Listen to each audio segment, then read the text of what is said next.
Good afternoon.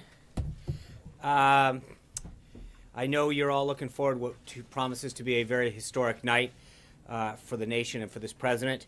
The president is very excited to make his announcement of the next Associate Justice of the Supreme Court later this evening. According to some polls, and you know we love polls around here, for 70% of the voters, President's choice for Supreme Court was an important factor in their choice of the ballot box in November. For more than 1 in 5, it was the most important factor. Tonight, he will formally present his nominee to the American people, and I can assure you that this individual will make those voters and every American very, very proud. This particular choice is one that the president takes very seriously.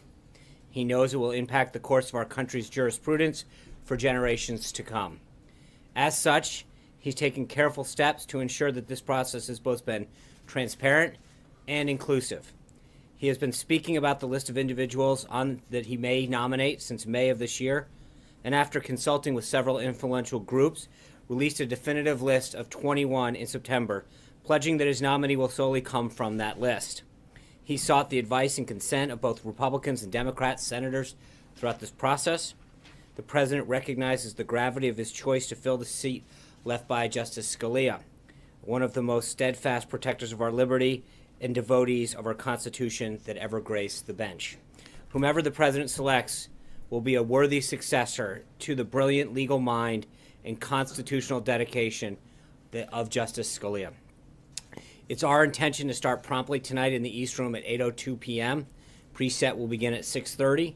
The East Room will be available for live shots approximately 20 minutes following the announcements, and both the briefing room and Pebble Beach outside have extended hours tonight to accommodate any additional journalistic needs. We'll have further guidance on tonight's plans as the day evolves. Moving to the news of the day, I know that Secretary Kelly, alongside other DHS officials, just recently concluded a briefing on the operational implementation of the President's executive order. I think it's pretty clear from the Secretary's press conference that this executive order was enacted with the proper preparation and coordination between the White House and DHS, and that implementation will continue and proceed as planned. We also have a few updates on the leadership of some of our most critical government agencies.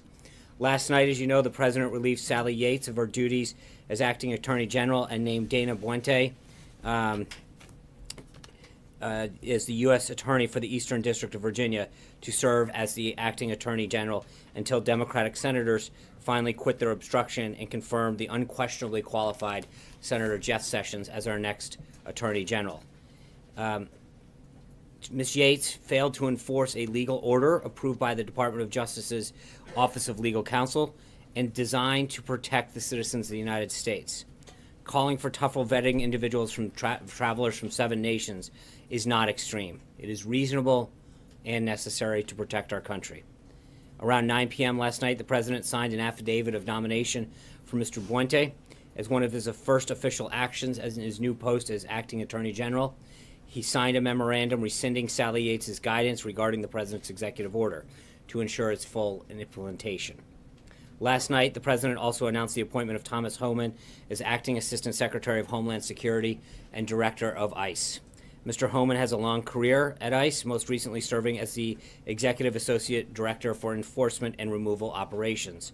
Having a professional in place like this to serve as the acting director is critical to ensuring the efficient administration of the President's agenda. One other update from a story yesterday. I hope you all saw the statement that was put out from the Joint Chiefs of Staff, where Chairman Dunford discussed the reorganization of the National Security Council, and he made it clear that he continues to fully participate in the interagency process and provide the best possible military advice to the President and members of the NSC. I really hope that that statement closes the book on the misleading narrative, and this should hopefully be the final time that we have to address what was in the National Security Directive.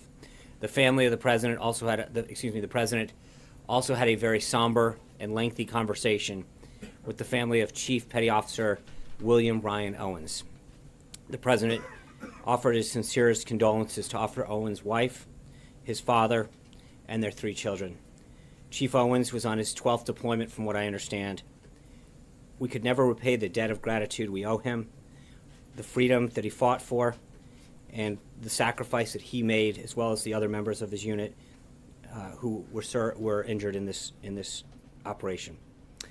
Today in the Senate, two of the president's nominees advanced out of the committee. The Energy and Natural Resources Committee approved the nominations of both Congressman Ryan Zinke as the next Interior Secretary and the nomination of former Texas Governor Rick Perry as the next Secretary of Energy. Elaine Chao also gratefully received the approval of the full Senate to become the next Secretary of Transportation. I expect further guidance on her official swearing in to come very soon. The Senate Democrats have done everything in their power to slow the work of the Senate, while the President continues to take decisive action, just like he promised during the thing. So it's unfortunate that Senate Democrats remain so out of touch with the message that the American people sent this past November. The people want change. President Trump is delivering that change, and the only response from Senate Democrats so far is to try to stall the core functions of our government. I know that I've repeated this every day, but honestly, it's getting a bit ridiculous. The idea that these highly qualified nominees have the votes for their nomination to be endorsed out of committee and get a full vote, or being stalled because Democrats are boycotting the committee vote, is outrageous. The mere idea that they're not even showing up to hearings is truly outrageous. So I'd like to give a special shout out to the folks at C-SPAN for making sure that all of these embarrassing actions by Senate Democrats get the wall-to-wall coverage that they deserve. Voters are going to remember what senators stood in the way of when President Trump trying to install his agency and department heads the next time their name is on a ballot. I don't mean to sound like a broken record, but the numbers don't lie. 16 of President Trump's nominees to head major department agencies are still waiting to be confirmed. At the same time, in 2009, President Obama only had 7 of these people waiting confirmation. In 2001, President Bush had all but 2. Moving on, here at the White House this morning, we reiterated the President's intention to continue to enforce the executive order protecting employees from the anti-LGBTQ discrimination while working for the federal government or contractors. Also this morning, the President had a breakfast and listening session with major pharmaceutical company executives in the Roosevelt Room. Merck, Johnson & Johnson, Celgene, Amgen, Eli Lilly, and the Pharma Trade Group were represented at the meeting. Chairman Greg Walden, chairman of the House Committee on Energy and Commerce, also participated. During the meeting, the President commended their progress in lowering drug prices, but also reiterated his insistence that there's more work to be done. He promised to continue reducing the burdensome regulations that raise the cost of doing business in America. He was pleased to hear that the chairman of Amgen, Robert Braidway, discussed how 1,600 American jobs will be added by Amgen. This administration will continue to prioritize jobs and make it easier for businesses around this country to hire more Americans. The President had lunch with Mayor Giuliani just a short time ago, who serves as the CEO of an international security firm, Giuliani Partners, and was tapped by the President to lend his expertise to the administration's cyber efforts. Mayor Giuliani was asked to initiate this process because of his long and very successful government career in law enforcement and his 15 years in private sector security, providing solutions for the challenges that we face in the cyber world. During the transition, the President announced that he intended to host a series of meetings with senior corporate executives from companies that are facing challenges such as hacking, intrusions, disruptions, manipulations, theft of data and identities, and securing information from technological infrastructures. These are the same challenges facing the government that are facing public entities and businesses, and the President believes that solutions to these issues will often come from the private sector. Following the lunch with Mayor Giuliani, the President will host a listening session with these cybersecurity experts and Mayor Giuliani. No consensus or advice on the recommendations resulting from the group are widely expected, but we do expect a spirited, wide-ranging discussion regarding the growing cybersecurity threats that our nation is facing. Later this afternoon, the President will sign an executive order, or potentially sign one, that the federal government cybersecurity efforts and give leaders the tools they need to keep the country safe from cyber attacks. The order does 3 main things. It secures the federal networks we operate on behalf of the American people. It'll work with industry to protect critical infrastructure and maintain our way of life, and it will advance the cause of internet freedom. More information will be available later this afternoon, but the executive order is the first step in the President taking the address of new security challenges in the 21st century. The Vice President today participated in the Republican policy lunch in the Senate. He'll hold several meetings with members on Capitol Hill, the beginning of extensive outreach by our legislative affairs team on the President's Supreme Court choice. Tonight, the Vice President will swear in Elaine Chao, as I mentioned. We'll have further updates. We expect it to be at 5 o'clock in the ceremonial office across the way in the old Executive Office building. Secretary Chao is one of the most successful cabinet American officials in American history, having been the longest tenured Secretary of Labor since World War II, and also serving as the Deputy Secretary of Transportation under George H.W. Bush's administration. She's the perfect choice to lead the Department of Transportation into what promises to be a significant period of modernization and improvement. As I already mentioned, the last thing on our schedule for tonight is the President's announcement of the next Associate Justice for the Supreme Court. Tomorrow's the kickoff for Black History Month, and the White House is excited to host a series of events this month in recognition of it. In particular, the U.S. Post Office will hold a ceremony tomorrow celebrating the official issuance of the Dorothy Height Forever stamp. Dr. Height led the National Council of Negro Women for 4 decades and is a true pioneer in the civil rights movement. Finally, a couple administrative notes. On Friday, the President will depart from this White House to the Winter White House down at Mar-a-Lago, where he'll spend the weekend and be holding meetings. Further guidance on both trips will be coming out throughout the week. And I'm excited to announce that following up on our announcement of expanding the press briefing room to Skype seats, we'll officially be launching the briefing room tomorrow. The inaugural panelists will be Natalie Herbeck from Fox 8 in Cleveland, Ohio, Lars Larson of The Lars Larson Show, Jeff Joby from Joby Publishing in South Central Kentucky, and Kimberly Kalunian from WPRI in Rhode Island. Not sure how she snuck in there. I look forward to virtually welcoming them to the briefing room. And with that, some questions. John Roberts. The removal last night of Ms. Yates from her position has raised questions as to how this president will deal with dissent in the ranks currently and in the future. Does he see what she said yesterday as a difference of opinion, an act of insubordination? How would he read it, and how will he act on similar things in the future? Well, there's a big difference, John, between listening and sharing ideas and executing lawful orders. It is the right of every American to express their idea and opinion, and frankly, that's what you've seen the president do today. We're talking about leaving, at the 2 o'clock hour, him sitting down with cyber experts to get their opinions and ideas on how to protect our critical infrastructures. But there's a difference when she, as the acting attorney general, is not only responsible but required to execute lawful orders and defiantly says no. As someone who has chosen to lead a department, she was rightfully removed. That is a position of leadership that is given to somebody who is supposed to execute orders that are handed down to them properly, of which that executive order was 100% done. Ironically, it went through their offices, the Department of Justice Office of Legal Compliance. So the idea that it went through the entire process of which they were part of, and then she chooses not to execute it, actually is bewildering as well as defiant. So is the president, Right. so sir, can I just follow up on that? So is the president laying down a marker now to all of his cabinet secretaries and all of his other officials to say, if I give you a directive and you do not follow it, you're gone?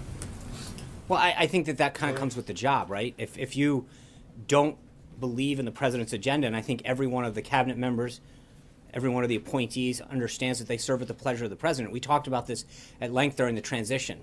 This isn't about joining the government to execute your ideas or your initiatives.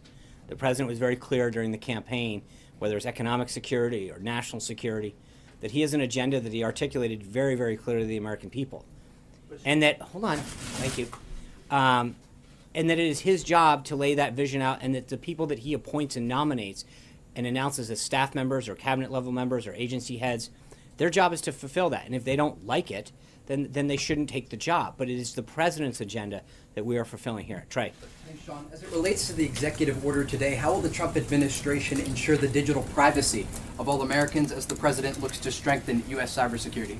Well, look, just to be clear on the executive order, I think one of the things that the reason the president wants Mayor Giuliani and some of these cyber experts to come in is to get their ideas, to make sure that where we're headed in cybersecurity is fulfilling the intent that ensures that our critical infrastructures throughout the government and frankly throughout business, to the extent that the government can be helpful in that, are protected and secured. So I just want to caution what we may or may not do today. I think the president's got a pretty good idea where he's going to go, but I think he wants to hear what Mayor Giuliani and some of these other experts have to say about the steps that we can take in terms of executive action that will help secure further these critical infrastructures. April. Sean, I have a couple of questions. I want to go back to the issue of this travel ban. Well, first of all, it's not a travel ban. I think you heard Secretary Kelly, and I apologize. I just want to make sure I get this straight. I think Secretary Kelly or one of the other individuals that got it there from DHS mentioned, I think 1 million people have now come into this country. That's not a ban. What it is to make sure that the people who are coming in are vetted properly from 7 countries that were identified by the Obama administration. A ban would mean people can't get in. We've clearly seen hundreds of thousands of people come into our country from other countries. Sorry.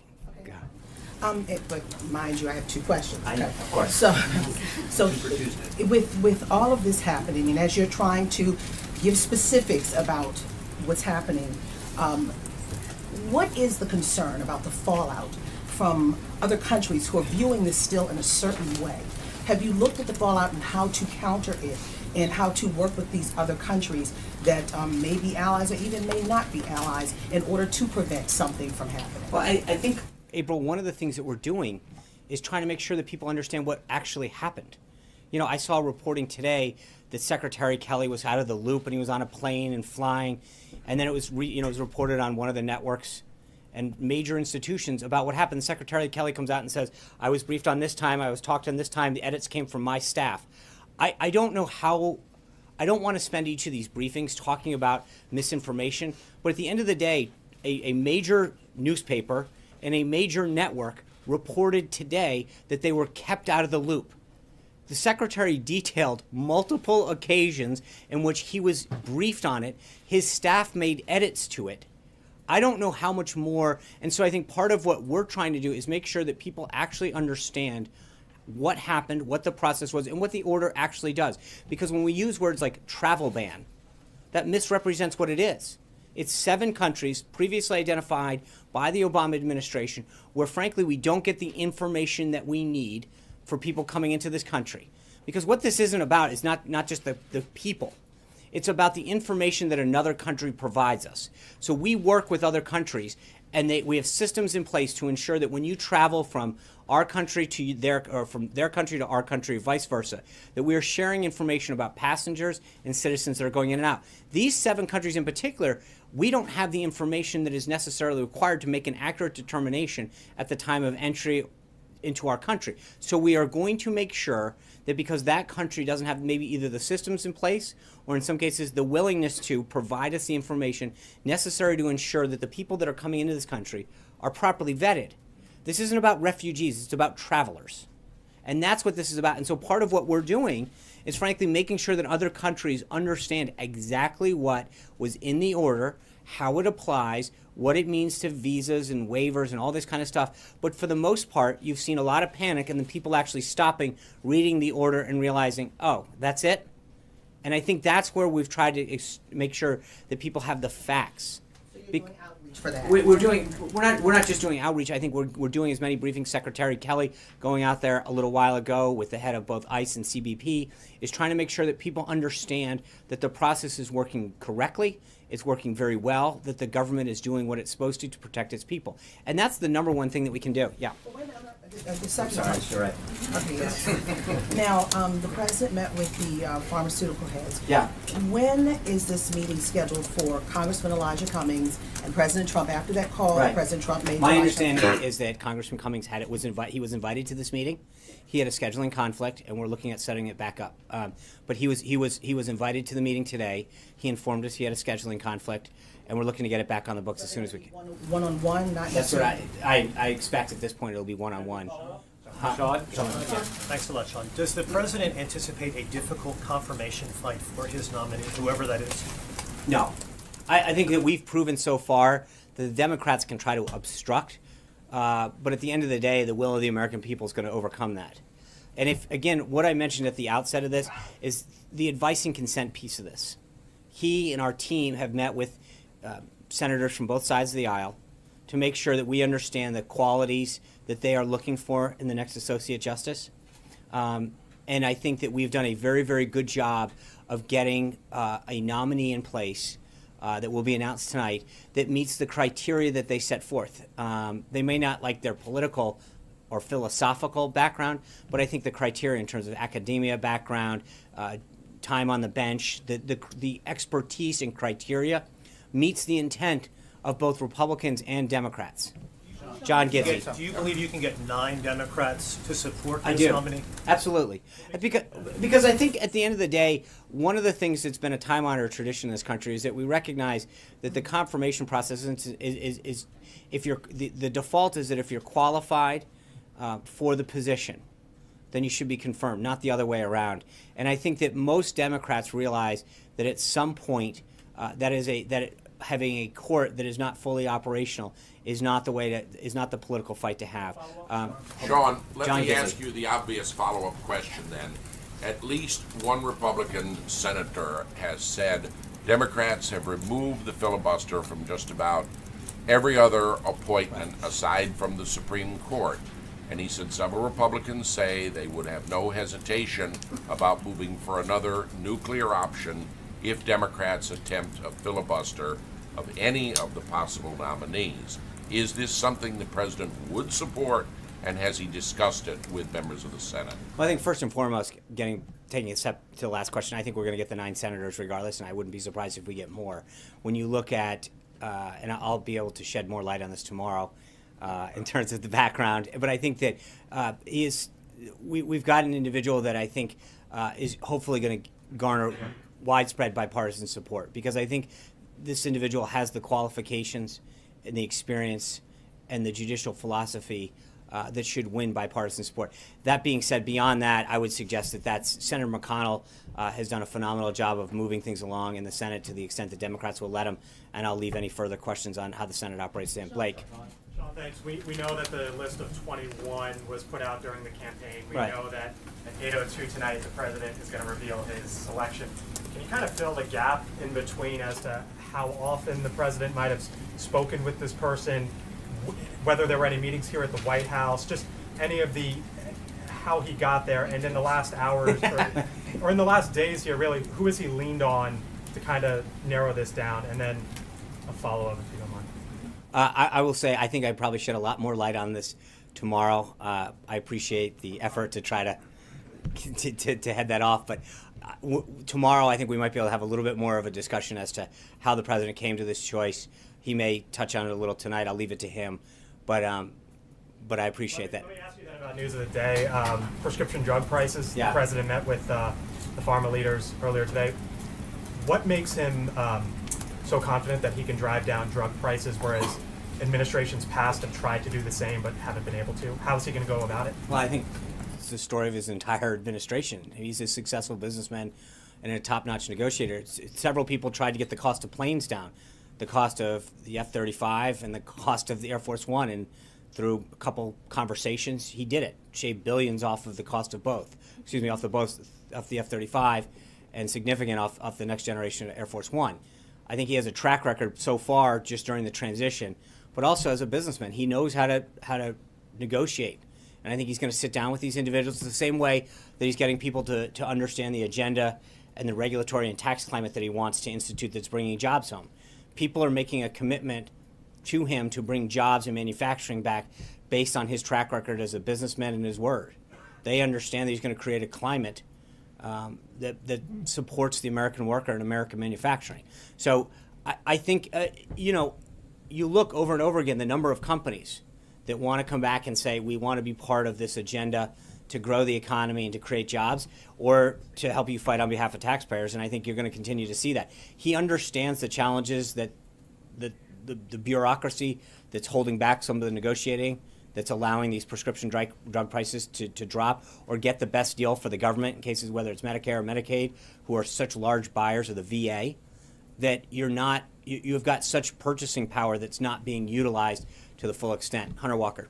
Yes, thank you, Sean. The president is meeting with Mayor Giuliani today. What do you think of the mayor's claim that the executive order on those 7 countries evolved from the Muslim ban that the president proposed during the campaign? Is that accurate?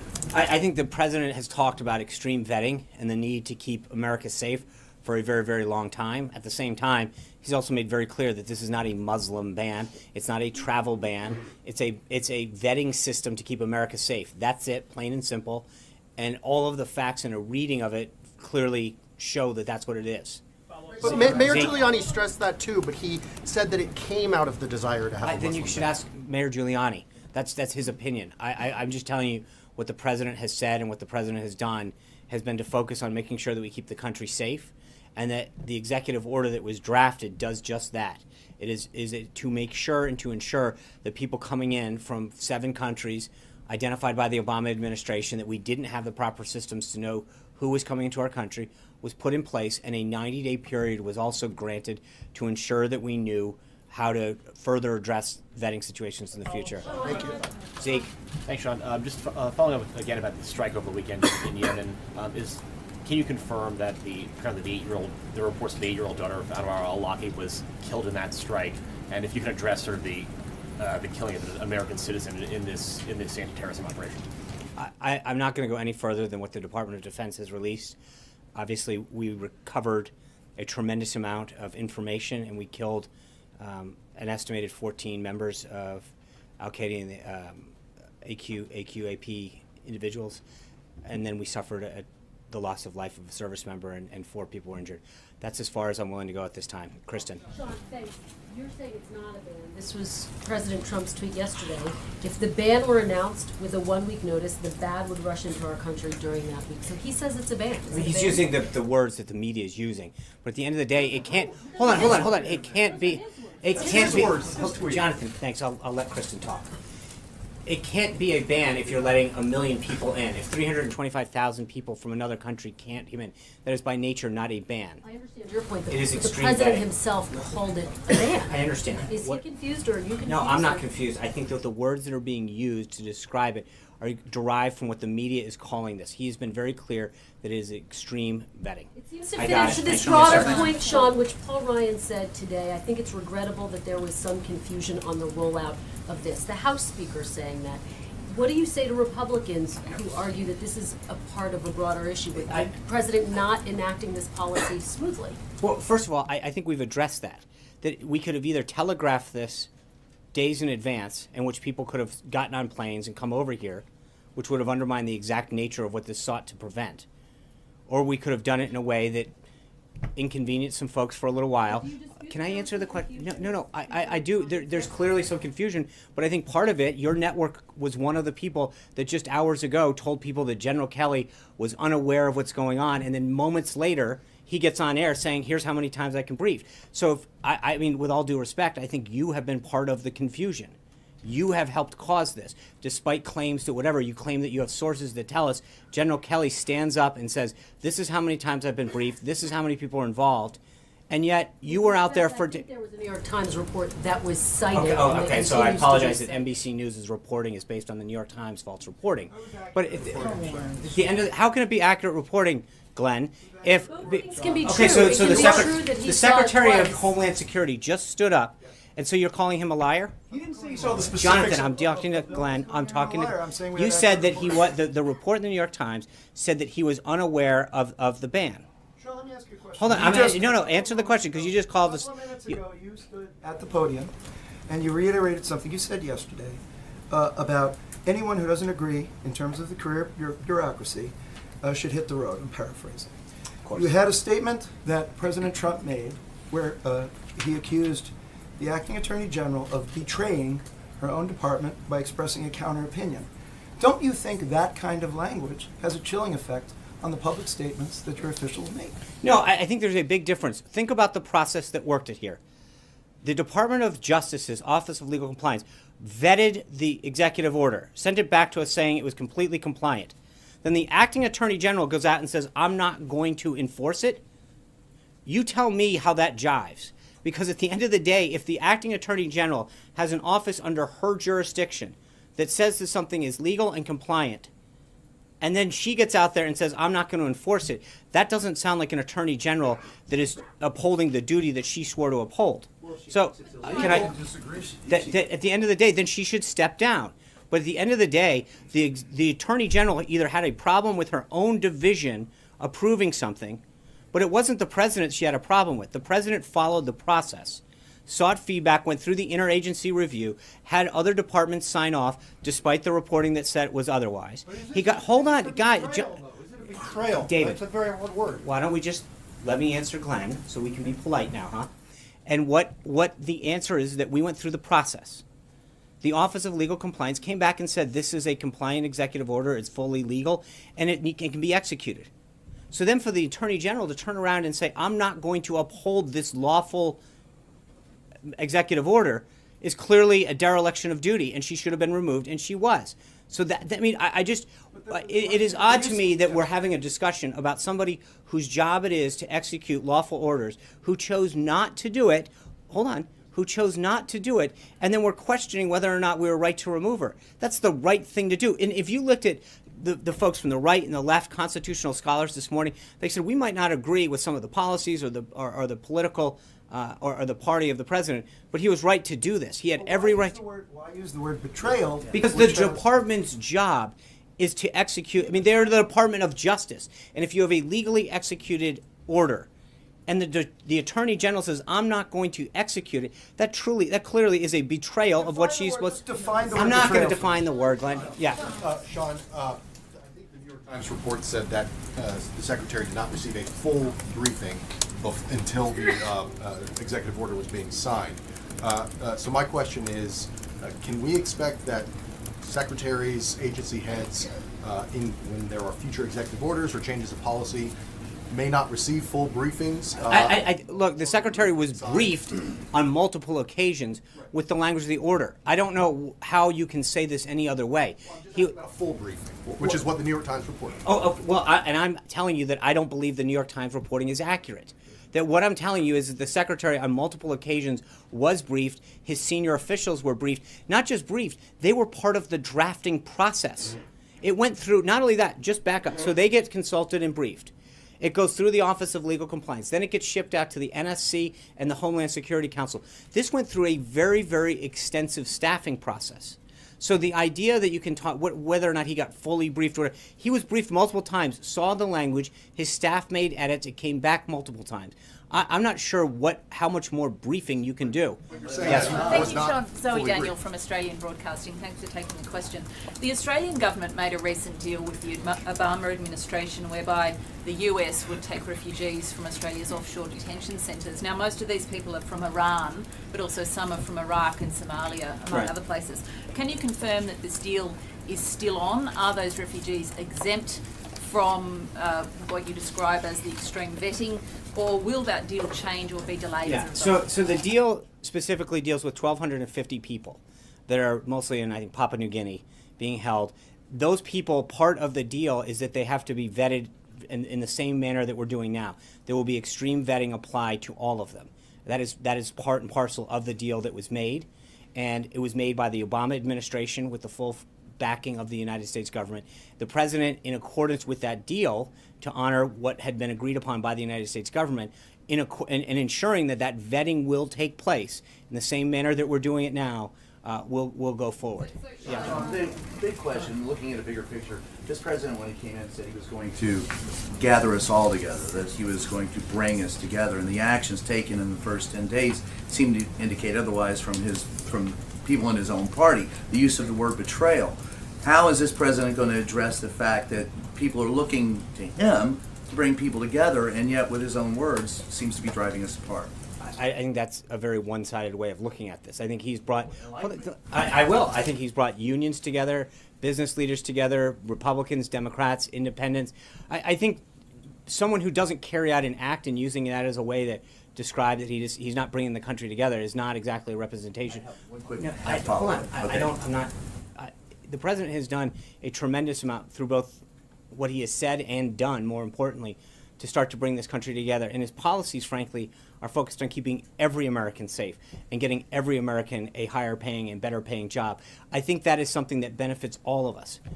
I'd ask you about a shield law for journalists last week. You said you would get back with us? Hold on. Ask real quick on trade.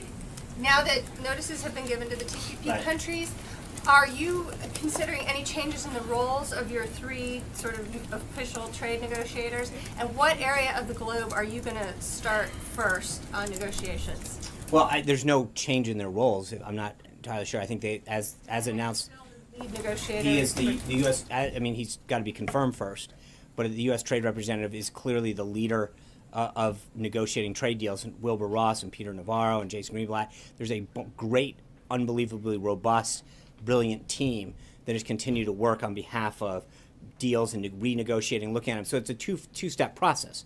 I think number one, we're going to re-examine all of the current trade deals, figure out if we can improve them. But secondly, I think we're going to start talking to other countries around the globe, including some of those TPP partners. I think of the 11 other countries, 5 of them we have current trade deals with. So you would examine those to see if we can improve upon them, and then look at the other countries in there and see if there's a willingness to engage with some of those other countries. Yeah. Sean, Yeah. the president has previously indicated that he would encourage the targeting of families of terror suspects. Is that still his current position? When did he say that? It was.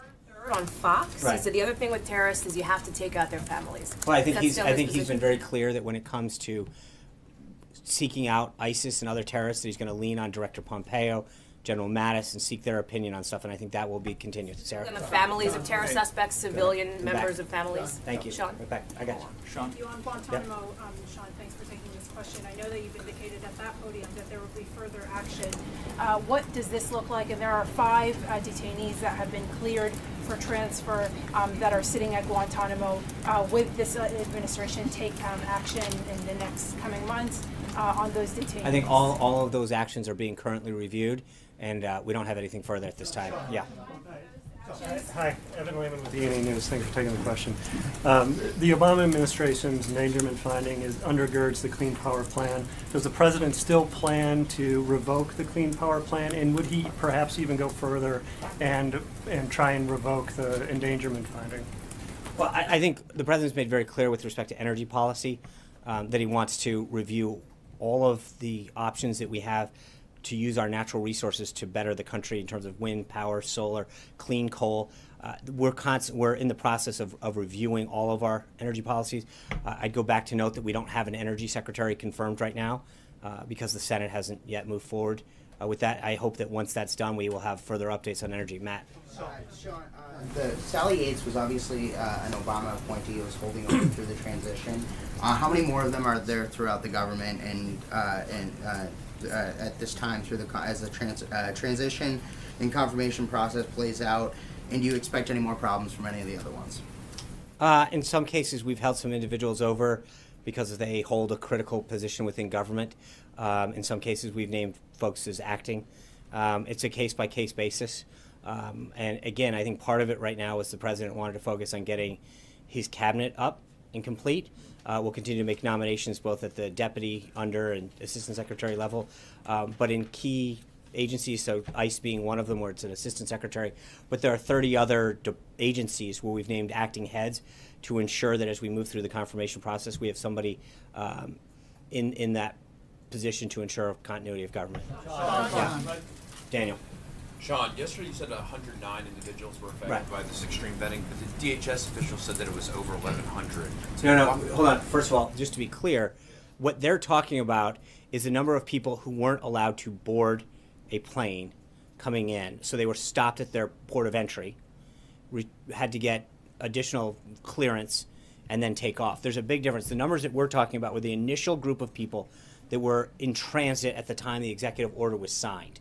And then there's another group of people, and the Department of Homeland Security has those numbers up to date on their website, where they're talking about people that are stopped at the port of entry to ensure that they're properly vetted before they board a plane. So it's a very, very delicate distinction between people who were on the plane coming into this country when the executive order was signed, all of who've been vetted and cleared, and the people who have been stopped at a port of entry in one of those 7 countries to ensure that the proper vetting took place before they were able to move on. Yeah, Sean, Hallie's question was about civilians that are being targeted by the administration in anti-terror raids. And Zeke's question was about al-Awlaki's daughter. So let me ask you, is the president willing to kill and target American citizens, even minors, just because their family members are terrorists? No American citizen will ever be targeted. Yeah. One more follow-up there. I got it. If you're qualified for the position, you said earlier, if you're qualified for the position, you should get confirmed. That's not how Merrick Garland was treated in the previous administration. No, there's never been a situation in which you had a 4th term, someone that late in an election cycle. That had never occurred before. And I think that the Senate Republicans were very clear that we should wait and let the voters have a choice. And that's exactly what happened. As I noted at the beginning of this, 70% of people thought that the president's choice for the next Supreme Court was a major decision. That was something he campaigned on. I think when you're that late in a term, it had never happened before. And the goal was to make sure that the voters had a say in allowing that to happen. And I think that clearly it worked. The voters looked at that as a major reason in which they voted for the president. And I think that as we move forward, that's why I think we're going to get the support we need. Yeah, Sean, if the president does get his pick on the bench, what are any specific cases that the administration hopes that the court takes up in the near future? Well, there's a lot of cases that I think are in the queue right now that have the potential to be 4-4. I think the idea is to get this individual confirmed as soon as possible, just to get the docket moving. That's probably the biggest priority right now. Thank you guys very much. Have a great day. I'll see you tonight. Good luck, 8 o'clock. The president also said a very strict ban on Saturday. He called it a very strict ban. Was the president wrong? Louder. I mean, if you're going to correct April Ryan.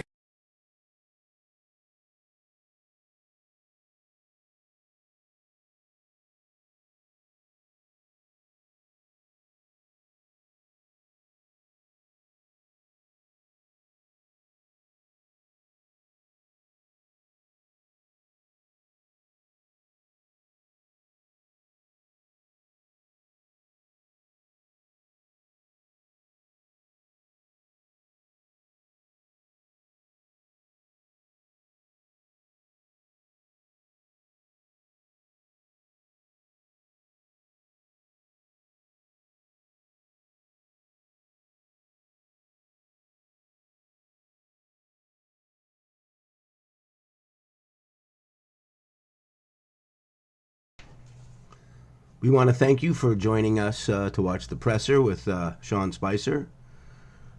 Just keep your eyes on this channel. We stream daily. Like and subscribe. Share on social media. And if you like, by all means, there's a link in the description. You can donate if you are so inclined, by all means. And we should be on this Thursday night live at 9 o'clock. Come and watch the show. We do some news and commentary I think you'll like. If you have any questions and comments, just put them in the comments section, and we'll try to get to them. You folks have a great day, and we appreciate you joining us today. Thank you so much. And if you want, just hang out in the chat room. Again, like, subscribe, share with family and friends. And if you like, just click on the link and donate. Everyone have a great day, and thank you for joining.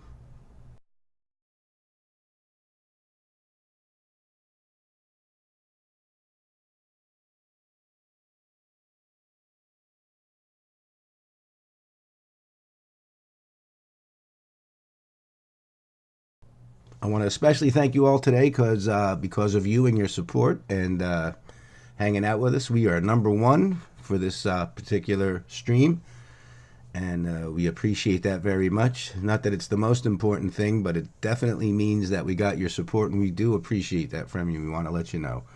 So once again, like and subscribe if you want. Donate if you're so inclined. And join us Thursday night, 9 o'clock Eastern Standard Time, p.m., for me and Gent. I'm GORF, and this is Golden State Times. Thank you.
Also, folks, I just want to let you know we are still streaming the Senate hearings on Jeff Sessions for the vote. If you want to go there now, I'm going to post a link in the chat, so please keep an eye out for that. And once again, thank you very much for your support. You've made us #1 for this live stream. Thank you so much. This is GORF reporting for Golden State Times. He sought the advice and consent of both Republicans and Democrats, senators throughout this process. The president recognizes the gravity of his choice to fill the seat left by Justice Scalia, one of the most steadfast protectors of our liberty and devotees of our Constitution that ever graced the bench. Whomever the president selects will be a worthy successor to the brilliant legal mind and constitutional dedication of Justice Scalia. It's our intention to start promptly tonight in the East Room at 8:02 p.m. Preset will begin at 6:30.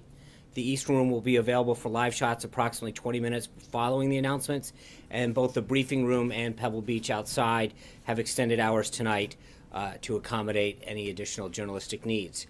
We'll have further guidance on tonight's plans as the day evolves. Moving to the news of the day, I know that Secretary Kelly, alongside other DHS officials, just recently concluded a briefing on the operational implementation of the President's executive order.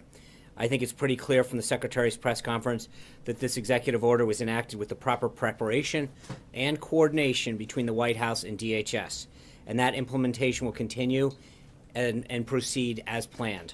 We also have a few updates on the leadership of some of our most critical government agencies.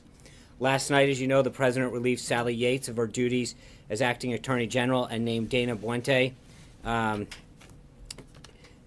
is the U.S. Attorney for the Eastern District of Virginia to serve as the Acting Attorney General until Democratic senators finally quit their obstruction and confirm the unquestionably qualified Senator Jeff Sessions as our next Attorney General. Ms. Yates failed to enforce a legal order approved by the Department of Justice's Office of Legal Counsel and designed to protect the citizens of the United States. Calling for tougher vetting individuals from travelers from 7 nations is not extreme. It is reasonable and necessary to protect our country. Around 9 p.m. last night, the President signed an affidavit of nomination for Mr. Buente as one of his first official actions as in his new post as Acting Attorney General. He signed a memorandum rescinding Sally Yates' guidance regarding the President's executive order to ensure its full implementation. Last night, the President also announced the appointment of Thomas Homan as Acting Assistant Secretary of Homeland Security and Director of ICE. Mr. Homan has a long career at ICE, most recently serving as the Executive Associate Director for Enforcement and Removal Operations. Having a professional in place like this to serve as the acting director is critical to ensuring the efficient administration of the President's agenda. One other update from a story yesterday. I hope you all saw the statement that was put out from the Joint Chiefs of Staff, where Chairman Dunford discussed the reorganization of the National Security Council, and he made it clear that he continues to fully participate in the interagency process and provide the best possible military advice to the President and members of the NSC. I really hope that that statement closes the book on the misleading narrative, and this should hopefully be the final time that we have to address what was in the National Security Directive. The family of the President also had, the President also had a very somber and lengthy conversation with the family of Chief Petty Officer William Ryan Owens. The President offered his sincerest condolences to Officer Owens' wife, his father, and their 3 children. Chief Owens was on his 12th deployment, from what I understand. We could never repay the debt of gratitude we owe him, the freedom that he fought for, and the sacrifice that he made, as well as the other members of his unit who were injured in this operation. Today in the Senate, 2 of the President's nominees advanced out of the committee. The Energy and Natural Resources Committee approved the nominations of both Congressman Ryan Zinke as the next Interior Secretary and the nomination of former Texas Governor Rick Perry as the next Secretary of Energy. Elaine Chao also gratefully received the approval of the full Senate to become the next Secretary of Transportation. I expect further guidance on her official swearing in to come very soon. The Senate Democrats have done everything in their power to slow the work of the Senate, while the President continues to take decisive action, just like he promised during the thing. So it's unfortunate that Senate Democrats remain so out of touch with the message that the American people sent this past November. The people want change. President Trump is delivering that change, and the only response from Senate Democrats so far is to try to stall the core functions of our government. I know that I've repeated this every day, but honestly, it's getting a bit ridiculous. The idea that these highly qualified nominees have the votes for their nomination to be endorsed out of committee and get a full vote, or being stalled because Democrats are boycotting the committee vote, is outrageous. The mere idea that they're not even showing up to hearings is truly outrageous. So I'd like to give a special shout out to the folks at C-SPAN for making sure that all of these embarrassing actions by Senate Democrats get the wall-to-wall coverage that they deserve. Voters are going to remember what senators stood in the way of when President Trump trying to install his agency and department heads the next time their name is on a ballot. I don't mean to sound like a broken record, but the numbers don't lie. 16 of President Trump's nominees to head major department agencies are still waiting to be confirmed.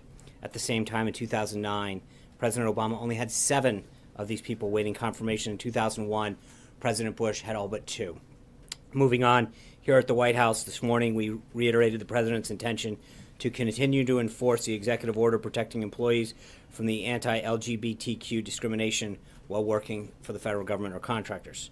Also this morning, the President had a breakfast and listening session with major pharmaceutical company executives in the Roosevelt Room. Merck, Johnson & Johnson, Celgene, Amgen, Eli Lilly, and the Pharma Trade Group were represented at the meeting. Chairman Greg Walden, chairman of the House Committee on Energy and Commerce, also participated. During the meeting, the President commended their progress in lowering drug prices, but also reiterated his insistence that there's more work to be done. He promised to continue reducing the burdensome regulations that raise the cost of doing business in America. He was pleased to hear that the chairman of Amgen, Robert Braidway, discussed how 1,600 American jobs will be added by Amgen. This administration will continue to prioritize jobs and make it easier for businesses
Good afternoon.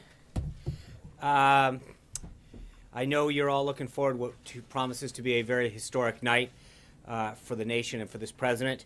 The president is very excited to make his announcement of the next Associate Justice of the Supreme Court later this evening. According to some polls, and you know we love polls around here, for 70% of the voters, President's choice for Supreme Court was an important factor in their choice of the ballot box in November. For more than 1 in 5, it was the most important factor. Tonight, he will formally present his nominee to the American people, and I can assure you that this individual will make those voters and every American very, very proud. This particular choice is one that the president takes very seriously.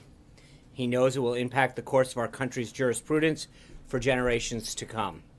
As such, he's taken careful steps to ensure that this process has both been transparent and inclusive. He has been speaking about the list of individuals that he may nominate since May of this year, and after consulting with several influential groups, released a definitive list of 21 in September, pledging that his nominee will solely come from that list.